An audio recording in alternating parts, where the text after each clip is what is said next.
What would you do if the world around you was falling apart at 30,000 feet, and the only hope rested in the paws of a dog? The hum of the airplane engines was a steady lullaby for most of Flight 214, a red-eye from Chicago to Seattle. Passengers were nestled in their seats, some dozing under thin blankets, others scrolling through screens. Among them was Jack Ramsey, a 42-year-old Army veteran, his broad shoulders hunched slightly as he stared out the window into the endless night.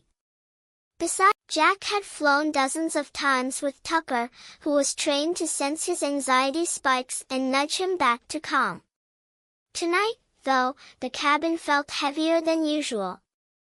Maybe it was the storm clouds they'd been warned about before takeoff, or the way the plane seemed to shudder every few minutes, as if testing its own strength.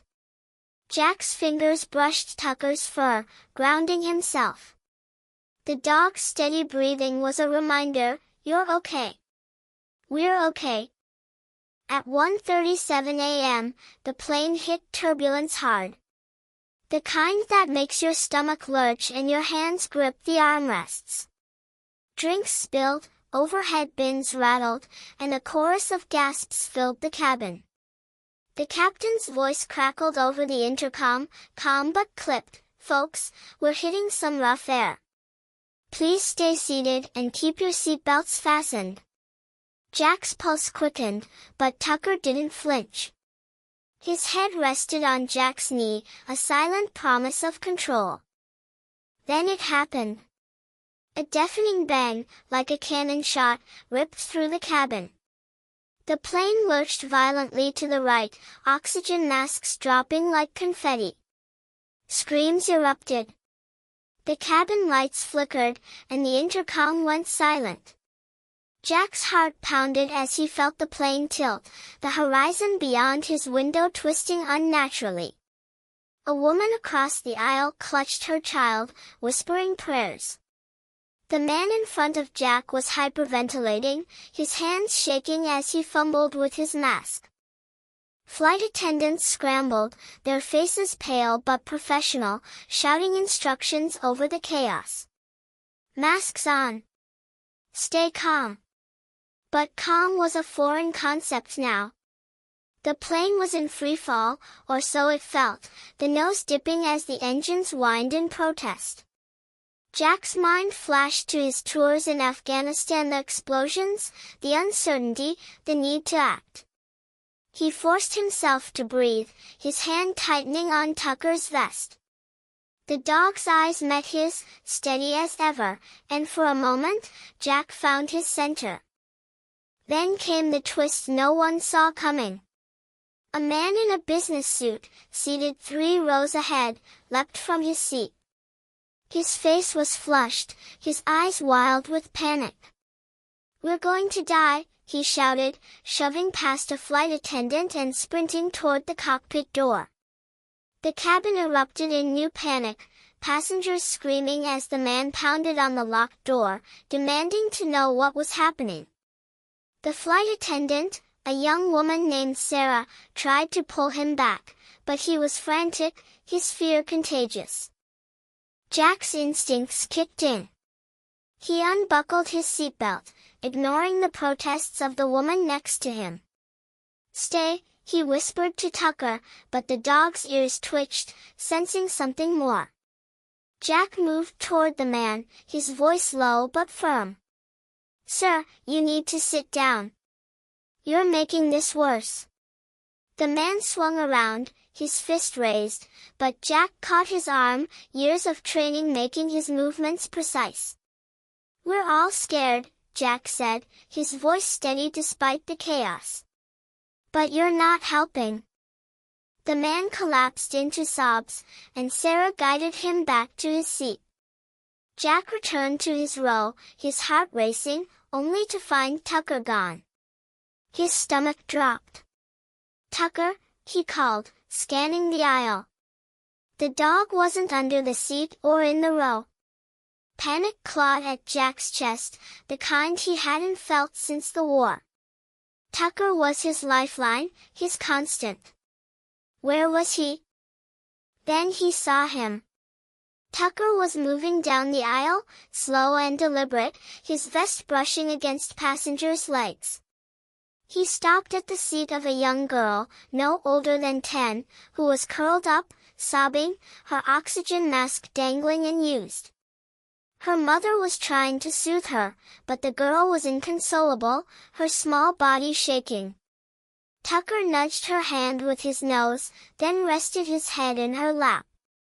The girl froze, her sobs catching in her throat. She reached out, tentative, and stroked his fur.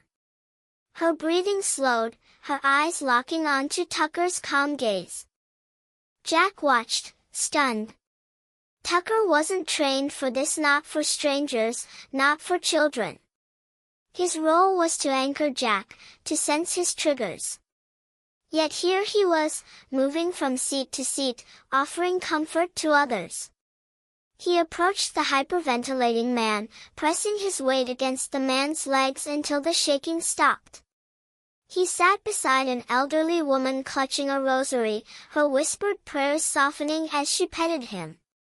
Tucker was everywhere, a quiet force of calm in a cabin teetering on the edge of hysteria. The plane was still shaking, the storm outside unrelenting, but something shifted. The screams quieted. Passengers began to focus on Tucker, their fear giving way to awe. Sarah, the flight attendant, caught Jack's eye, her expression a mix of gratitude and disbelief. "Your dog," she mouthed, shaking her head. Jack's throat tightened. He'd always seen Tucker as his savior, his shield against the world. But now, Tucker was something more, a bridge between strangers, a reminder that even in the worst moments, there was something good, something worth holding on to. Jack's own fear didn't vanish, but it felt smaller, shared among the passengers who were now watching Tucker with a kind of reverence. The captain's voice finally returned, strained but steady. "Folks, we've lost one engine, but we're stabilizing. We're preparing for an emergency landing in Denver. Hang tight." The words were grim, but the cabin didn't erupt again. Tucker's presence had woven a fragile thread of hope through the chaos. Passengers began helping each other, adjusting masks, offering words of comfort. The man in the suit, now seated, was clutching a water bottle, his face still pale but no longer wild. As the plane descended, the turbulence eased, though the tension remained. Jack called Tucker back, and the dog returned, lying at his feet as if nothing extraordinary had happened. Jack leaned down, burying his face in Tucker's fur, whispering, "Good boy." His voice cracked, not just from relief but from pride. Tucker had done what Jack couldn't, reached beyond his own pain to lift others. The landing was rough, the plane skidding slightly as it hit the runway in Denver. Cheers and sobs filled the cabin, a release of everything they'd held in. Paramedics and emergency crews were waiting, but as passengers disembarked, many stopped to pet Tucker or thank Jack. The young girl hugged the dog tightly, her mother wiping tears as she said, "He saved her. He really did." In the days that followed, Flight 214 made headlines, not just for the engine failure but for the service dog who'd become a hero. Jack read the articles, saw the blurry phone videos of Tucker moving through the aisle, and felt a quiet shift inside himself. He'd spent years feeling broken, defined by his scars. But Tucker had shown him and everyone else that even in crisis, there was strength in connection, in small acts of courage. The story of Flight 214 wasn't just about a plane that landed safely against the odds.